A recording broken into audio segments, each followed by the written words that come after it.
We are so excited that you're about to listen to the Cultivate OKC podcast. The podcast is a product of the Cultivate OKC Venture Accelerator. Our hope is that Oklahoma City will become famous for an atmosphere of flourishing. We believe in a courageous and connected movement of entrepreneurs leading redemptive ventures will play an outsized role in that story. Today's episode is a chapter in that story. Now let's jump in. Hello, and thank you for joining us for the Cultivate OKC podcast. I am Tracy with the Cultivate OKC Accelerator out of Oklahoma City, and my partner in crime today is Miss Shanita Jefferson, the amazing, amazing Miss Shanita, or as Siri likes to call her on my phone, Shanita. I still can't get over that, Shanita. I just think that's hilarious. Has anybody ever said that to your name like that before? No, actually, it's been like making my name into a song or, or saying it wrong, Anita. So sometimes I'll introduce myself as Nita just to make it easier for people. Yeah. So maybe if we change my name to Nita, then Siri will say Nita. No, but I love it when she says Shanita because it makes me smile every time. So, but just so our listeners are straight, her name is not Shanita. Her name is Shanita, and she is a wonderful. She's like a force of nature. My goodness, if you ever get a hug from Shanita, you know you've been hugged. So, if you're out there in the world and you need a hug, go track her down because she will do it for you. Hug. There you go. We need that these days. So let me tell our listeners a little bit about Cultivate. So our whole vision is that Oklahoma City will become famous for an atmosphere of flourishing. It's such an exciting venture, isn't it, Shanita? I mean, it's just so... I feel like I wake up every day going, man, I get to help people and not just, like we said, not just the privileged or the connected, it's everybody. And when we say everybody, we mean everybody because everybody matters, right? Yes. Everybody matters. That's sweet. Okay, well, we're excited to have our guest with us today, and we know that you're just going to love this human because he's just, I always introduce him this way, and he doesn't really like it, but I'm going to keep doing it anyways. I say that he is the hippest person in the room always. I think you're probably the hippest person that I know. I mean, really. I know that. I was just going to say that's a lot of pressure. Sorry. But let me introduce to you Mr. Caleb Arter. He is the founder of Blue7 in Oklahoma City. So Caleb, welcome. Hey, what's up, guys? Good to be here. Yeah, thank you for joining us. If you haven't been to Blue7, you definitely need to go, and it will raise your coolness factor. If you're looking for unique gifts, my gosh, you can get kitchen things, you can get games, you can get clothing is what I mainly think of because you have super sweet things, and we're going to talk more about that. But if you're looking for something unique for someone, look no further than Blue7. Will you give us the address? Yeah, 7518 North May Avenue. North May. Do you have online at all? Are you online? We do, yeah. It's just myblue7.com, all spelled out. Nice. Okay. So there you go. You don't even have to be in Oklahoma City to cash in on Caleb's coolness. You can get online. There you go. So Caleb, tell us something unique about you and something that made you smile this week.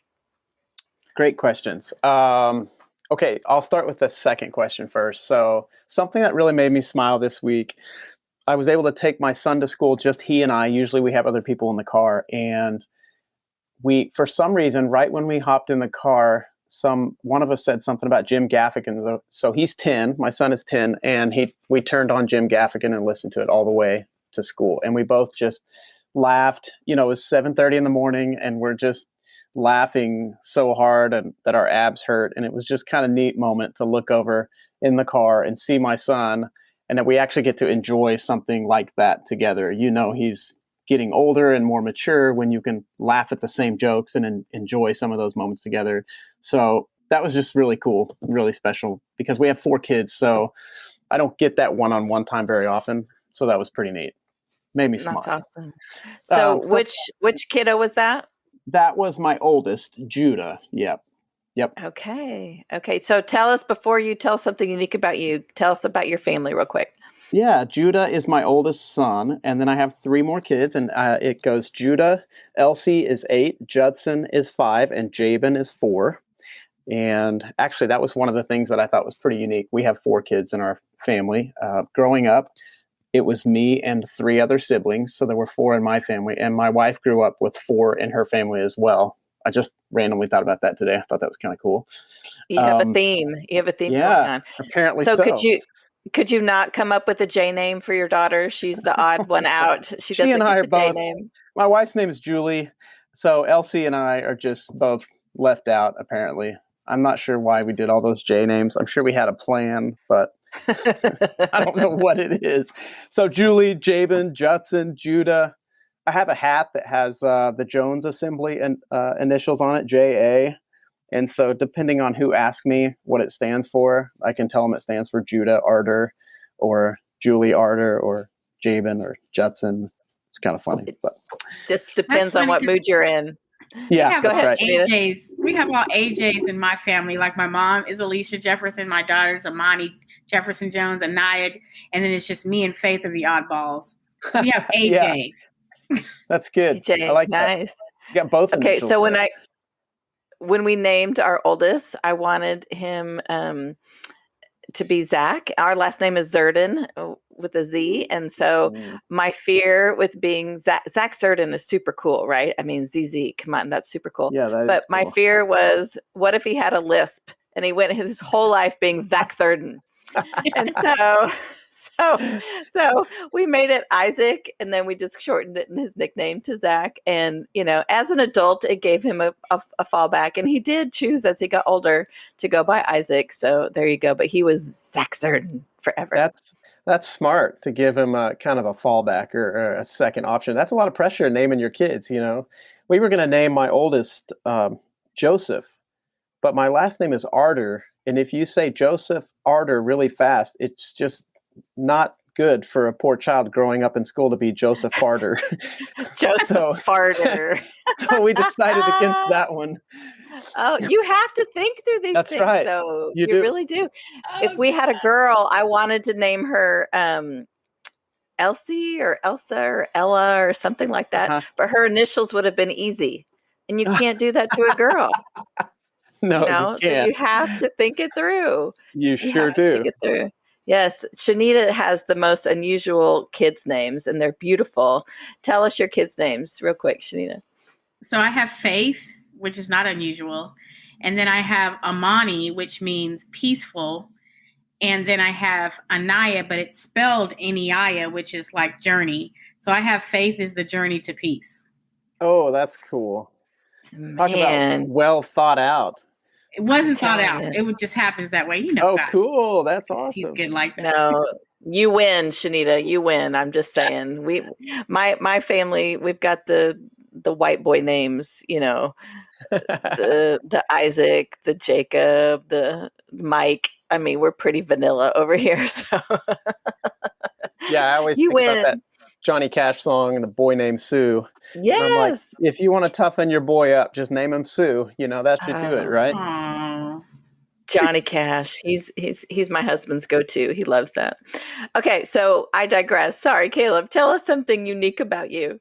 I have a weird, I don't know if I'd call it obsession, but I love any task that you can get easy, clean results from. So I like to mow because you have those nice clean lines as soon as you're done. I love vacuuming because, again, as soon as you're finished, well, I think in order to vacuum, the floor needs to be clean. So that's the first thing. You have a clean house if you're vacuuming. Maybe that's what it is. But I like to fold towels because it's like a perfect stack when you're done. So just weird, kind of type A, clean lines. Those are my favorite tasks. And that's very unique and weird. But so you're a little anal. You're a little anal. Sometimes. As you can tell by my clean office, it's very selective, I guess you could say. I wish our listeners, you could see his office. So Caleb is a creative genius. Oh my You really are. You're a creative genius. And he's going to tell us a little bit more about how he does that at his store. But his office is, you can just tell the creativity that's going. Can't you, Shanita? I mean, look at all that he's got going on. Okay, you guys, like there's literally pants hanging up on the wall next to a pair of scissors, next to a t-shirt, next to, I don't know. I mean, it's just really cool. It just looks so eclectic and different. Like literally it's just random items. Yeah, creative things are happening there, really creative things. So one of Blue7's new cool items is they take redeemed t-shirts, upsale whatever t-shirts, and they cut them down the middle and sew them together to make something unique. So I can tell that that's kind of what's happening in the back. What do you call the flannel ones that you do? You had a cool name. We call them Frankin Flannels because we kind of Frankenstein some old flannels together and make it one piece. So each one is one of a kind and unique. Frankin shirts are the t-shirts and Frankin Flannels are the flannels. I love it. So give us your website again so people can get on there and look at it. Yeah, those are actually one-of-a-kind pieces, so you got to come in the shop and see us for those, or we can make one custom just for you, too, if you want to come in the shop. myblue7.com is the website. And your Instagram? It's blue, BLUE _ and the number 7. Okay. Yeah, Instagram, you can see all sorts of cool things out there. Awesome. Miss Shanita, did you have a question for Caleb? I do. I also wanted to mention something really unique that I learned about Caleb that I thought was so unique. Is I asked him, you know what I mean, like about, because we try to find out what everyone's favorite things are and just love on people. And Caleb is the type of person who likes what anybody he cares about likes. That's what he likes. And so I thought that was just so interesting and different. I just wanted to mention that, like, so if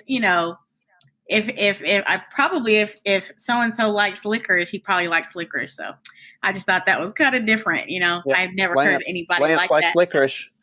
Shanita is so sweet because she wants to know, like, what's our favorite candy? What's our favorite drink? And then she just randomly will just bless us with a, dark chocolate sea salt almond bar, right when I need it.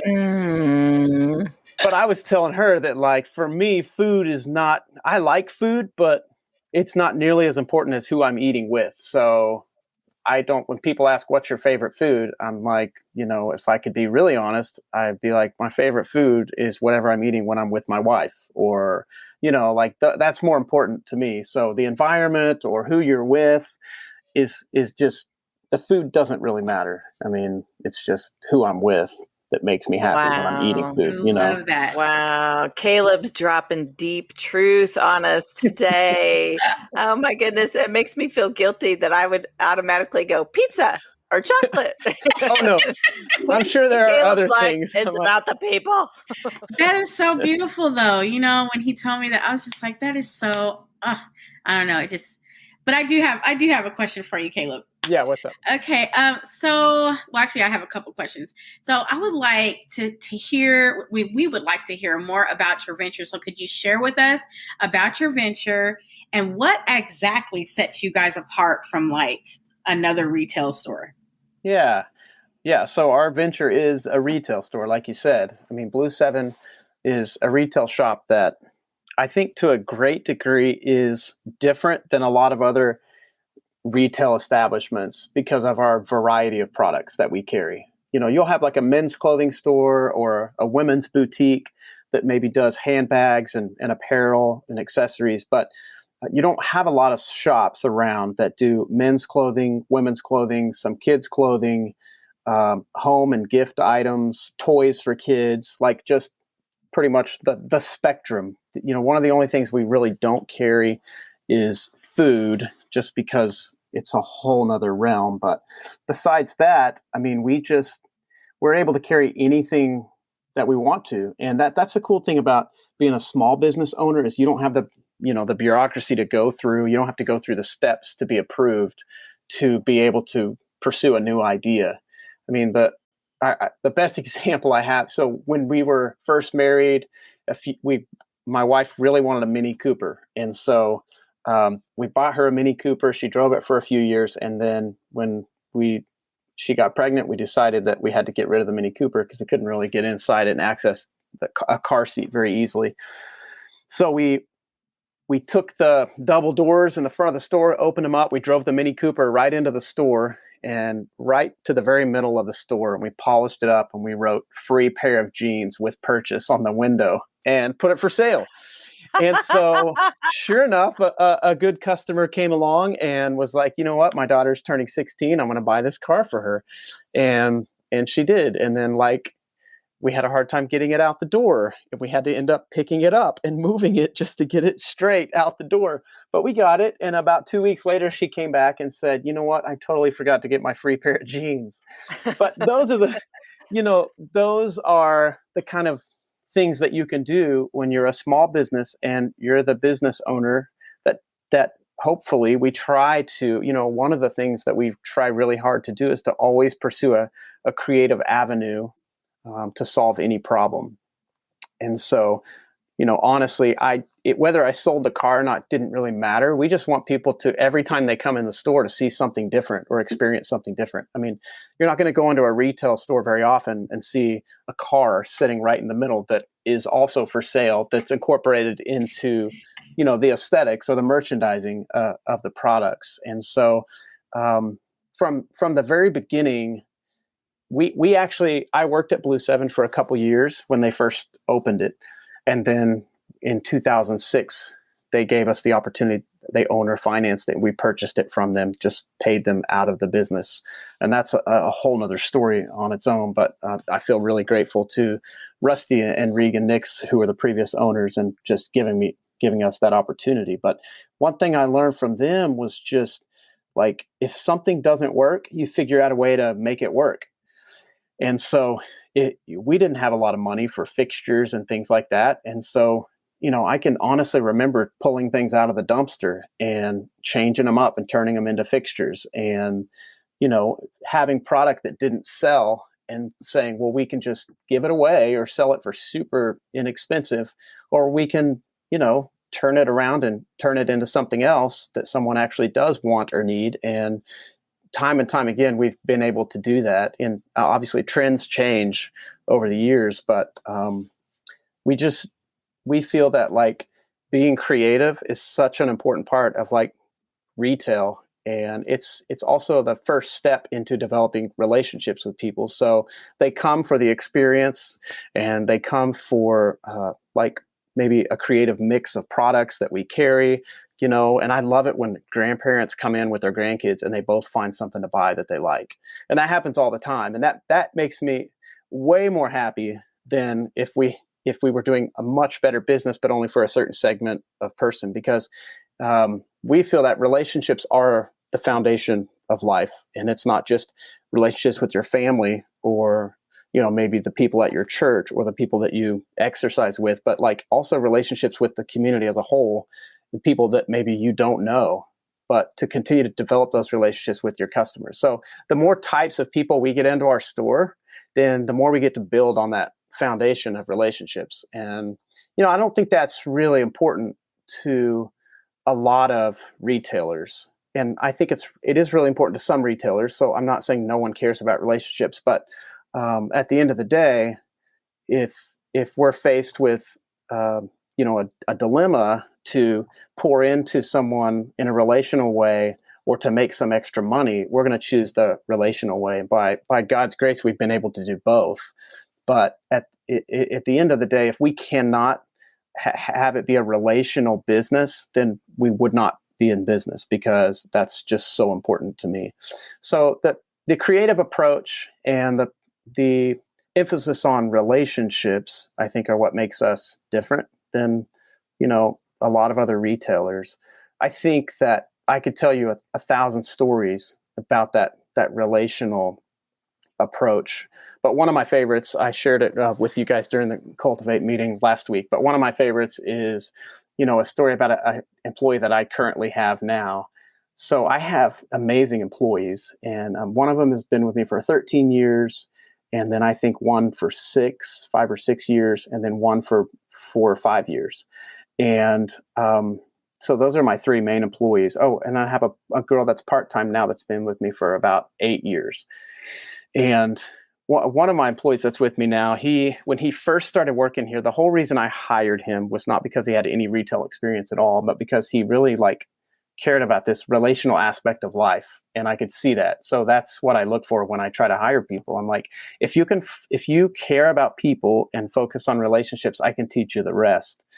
And, pretty early on when he started working here, there was a girl that came in, was looking for a product for her wedding.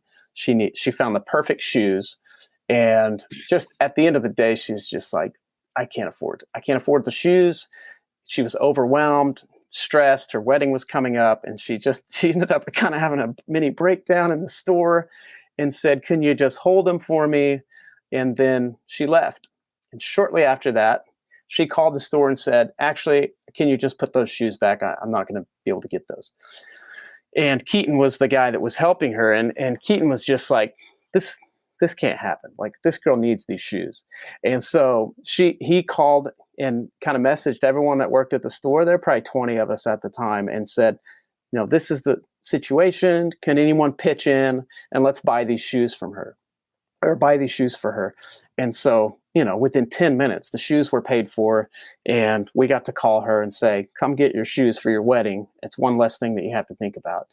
And, that stuff is good for business, but it's not the motivation for us. The motivation is the relationship itself. And I think if we could all approach what we do for a living, and if we can approach a simple trip to the grocery store, if we could approach life in a way that values people like that, then it would be a much better place to live. The world would be much better off. And so I think we all have to see and recognize and practice that in our own realm.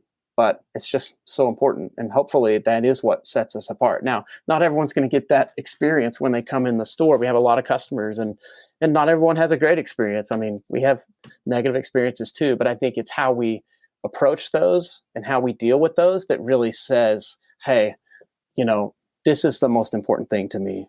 I'm sorry, we made a mistake. Admit when we fall short, and hope that we can earn that customer back. But even if we don't, we know that we owned up to it. We're going to do better in the future. And I think that's hopefully what sets us apart. So.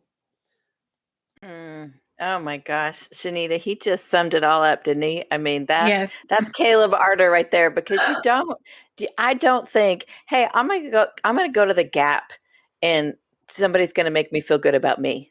I mean, that's not what you think. Right. That's not what you think at all when you go shopping. It's not at all what you think, but what if you got that everywhere, I know. What if you went to the Gap and you got that, and then you had to run it over to the tag agency and you received that? And then what would happen to then your family when you go home? You would all of a sudden just be compelled to pour that out as well. And it would just have this effect on everyone else around us, I think,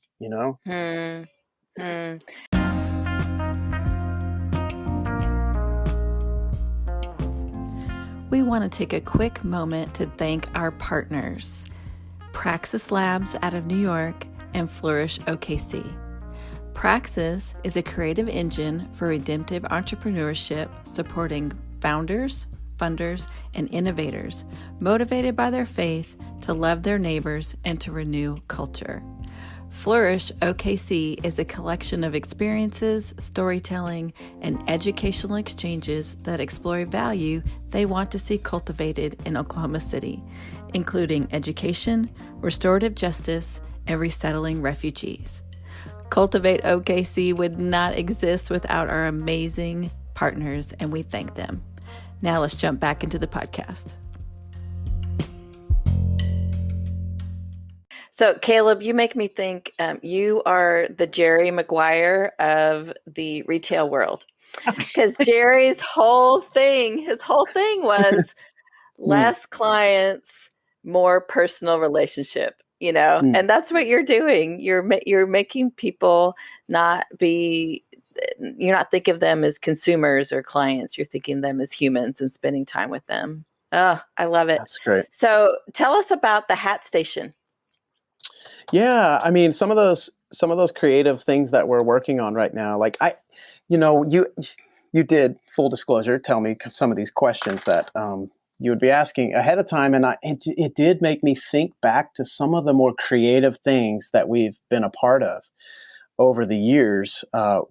One of them, even before the hat station, like years and years ago, remember when Tom's shoes first came out?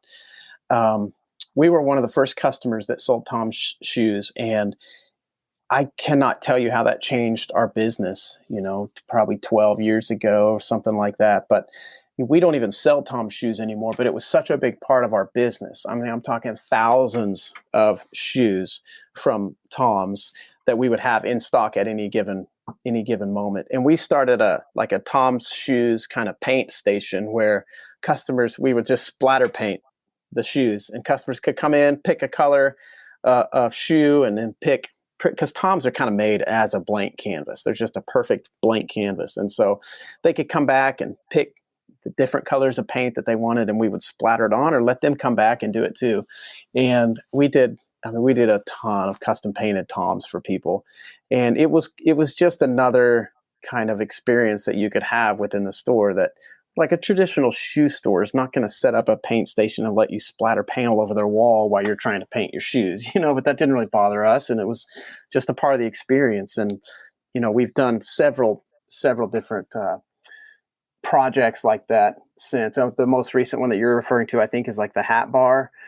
So we've probably got, I don't know, 400 patches or 300 patches right now, just a big bucket of patches to rummage through. Most of them are vintage, and then we've got several styles of hats that you can choose from. So you can come in and pick out a patch, pick out a hat, and then you can sit there and watch us sew it on for you, and you walk away with your very own hat that's one of a kind that no one else has. That's been a lot of fun too. And just to get to make those hats for people and kind of have 5 minutes of a conversation with them and see how their day is going and see, why they do what they do. And sometimes people don't want to talk to you, and other times they'll have a 30-minute conversation with you. But again, if you can take creativity and relationships and put them together and make a living off of that, that's like a dream come true for me. Oh my gosh. That's your secret sauce, right? Is the relational side and slowing down and spending time with people, on top of the fact that you have the unique items. I mean, that's Shanita, would you agree that that's what sets them apart? Definitely. The idea of going into a place that was more relational, of an experience than, just consumerism, going to the store and shopping, that it's just, that's so unique. I love that. It's like almost an outing. You know what I mean? Like with your family, let's go to Blue7. You know what I mean? Like an outing. Yeah. It's not like we're just going shopping, Yeah, that's good. I mean, people will come in over the years. I mean, people have come in, and it happens all the time, where they're not coming to buy anything. I mean, they're just coming to get inspired or look around or see what's new, but they're not really coming with the intention to buy anything.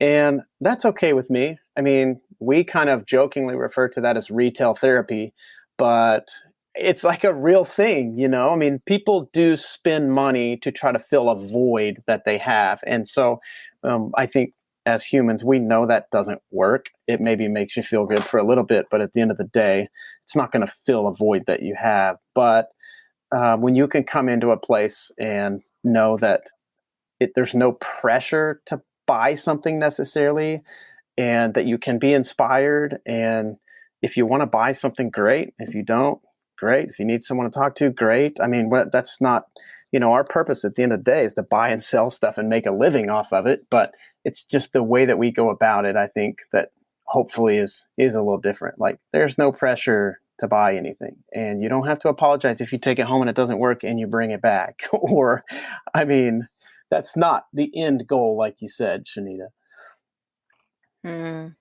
I love it, Caleb. I love hearing your stories. The wedding shoes, what a great story. So were they Oh, I tennis love it shoes? too. I'm just curious. What kind of shoes were they? No, I think they were some nicer. I think it was like a boot, some sort of like really nice boot, or like a wingtip or something like that. I can't remember exactly, but it was a little more casual. It wasn't like a dressy white dress and dressy shoes. I think it was a little different look, but I can't even remember exactly which ones they were. I bet Keaton would remember. I should ask him. Yeah, I was going to say I've been in your store several times and I've never seen what I would call wedding shoes. So I was That's just right. curious. Yeah, So that's what right. that would look like. Well, and a lot of our customers, because of the nature of our store, I mean, they're not probably, they have like almost a like a non-traditional approach to a lot of things they do in their life, so that's just the kind of customers that we draw a lot of times. So yeah, you're probably right, they were not like a traditional wedding shoe. Yeah, Very eclectic. I love that that's right. though. I love that. Yeah. That's awesome. So Caleb, we're just a little bit more like halfway through the Cultivate Accelerator. Your cohort is you're getting closer. You're getting closer to the end and to pitch day. So tell us how has Cultivate been beneficial to you? What do you see the value in? Yeah, that's good. I mean, I have really enjoyed going through Cultivate. I've actually told several people about it. Just in the last few weeks, it seems like it's kind of come up a couple times where I think someone would be a good fit for that. I think the one thing that sticks out to me more than anything else is the fact that going through Cultivate has kind of forced me to really think about our business, just from up above looking down. So, like I said before, that idea of working on your business, not in your business. And it's kind of helped give me some different perspectives.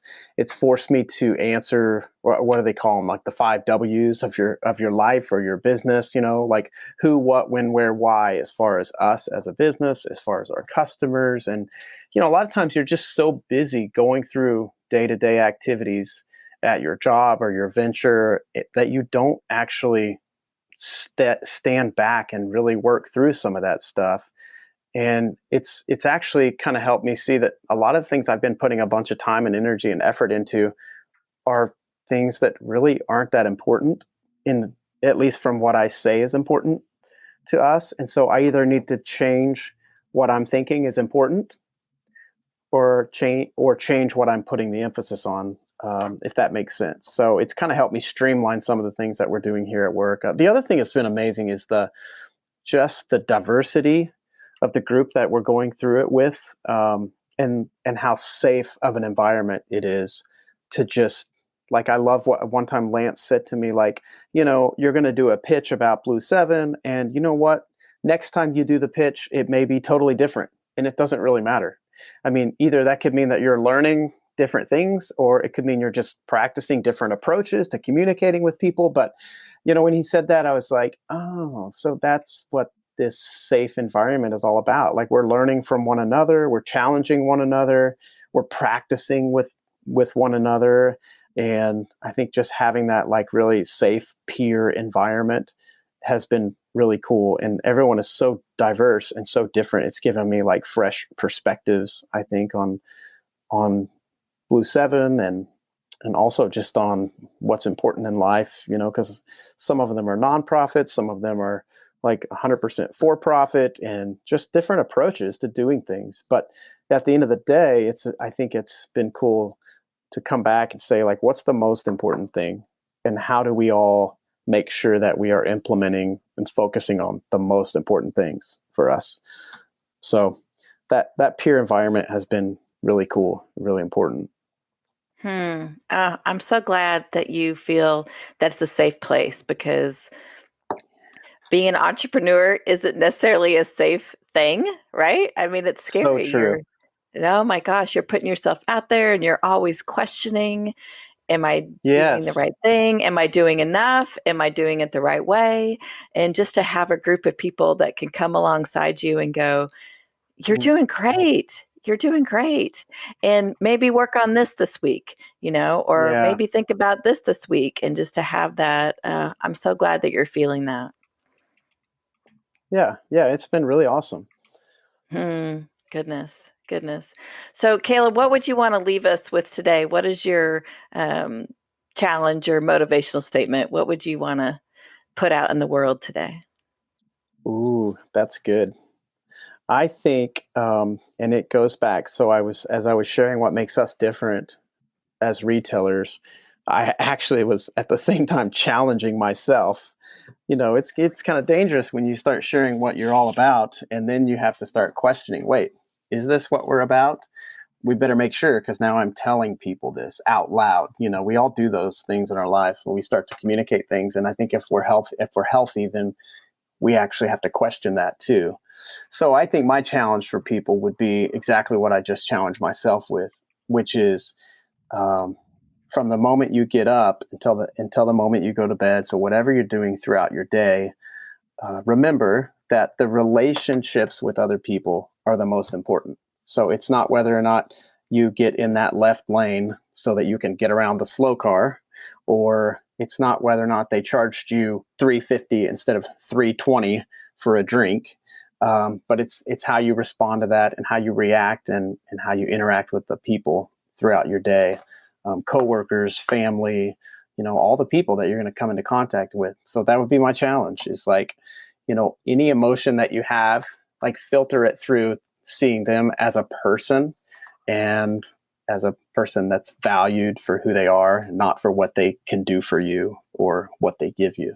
So I'm challenging myself, and that would be my challenge for others. Shanita, I think Caleb just dropped the mic, right? I mean, Yep. just drop Yes. the mic. Oh, gosh. Thank you, Caleb. I really appreciate your heart for people, your heart for putting people first. It's very obvious. So thank you. Well, thank you guys for having me. This was fun. Yeah. Shanita, did you have anything? I'm thinking of a saying. Because I picked this up from Lance, the return on relationship, but there's a rapper. His name is Tobechukwu Nwigwe, and he raps about relationships being the greatest wealth. And so when you said that, that's kind of what went through my mind. Like, relationships are the greatest wealth. It's not. That's why. Yeah, I love that, Caleb. Thank you for doing what you're doing. Yeah, that's good. Lance talks about, and we talk a lot even in Cultivate, about relational capital. And sometimes these buzzwords or terms that I think people use so often that they don't necessarily really think about them.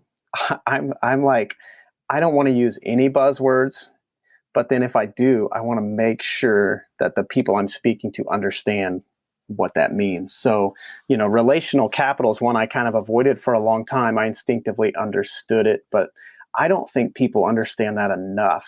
Like, we talk about financial capital in our world a lot, but I don't think we put enough emphasis on the importance and the value of relational capital. And so I love that. That's great. Yes. Oh, gosh.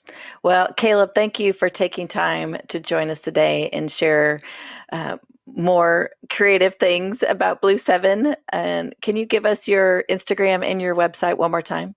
Yeah, sure. Thank you guys, by the way, for having me. Like I said, this is fun, and I love talking about what we do here. So the website is myblue7, spelled out 7. So myblue7.com, and Instagram is just BLUE_7. The number 7. Yep. Awesome. Well, like we said, if you need a unique gift, it doesn't matter if it's for a 70-year-old or a 7-year-old, or you need something for your kitchen, or you need some new kicks, or you need a unique hat. I think I need a Frankin Flannel. Shanita, do you need a Frankin Flannel? Frankin Flannel. Come on. Frankin Flannels. Oh my gosh. I think I'm. Oh my gosh. I have an idea for you guys, Caleb. What's if that? you guys cut off a jean leg, like like shorts, and then just have one leg long and then like a pair of shorts, that would be like so unique. I think we did that when I was a kid. We cut off one leg, Yeah, I've seen short. that. Why don't I make you a pair of those, Shanita, for our next Cultivate meeting? Okay, cool. Oh my gosh, that's hilarious. So you would have a shorts on one side and pants. Is that like the pants version of the mullet? Yeah. I don't know, but it's different. It is different. It would be just very totally unique. different. It would be very awesome. unique. Oh, that's so great. That's so great. Awesome. Well, listeners, thank you for tuning in to hear more about Cultivate OKC. If you want to learn more about us, you can go to our website. Shanita, you want to give us the website real quick? It is cultivate.city. www.cultivate.city. Yes, and you can find us on social media as well. If you want to learn more about us, learn more about the accelerator. Again, our focus is making sure that everyone thrives, that everyone in the city is flourishing. So we want to challenge you today. Get out there, find one person, even just one person that you can help their day be a little bit brighter today. And you can be more like Caleb, because we all want to be more like Caleb. Yes. That's awesome. Well, thank you again for joining us, and we'll see you next time.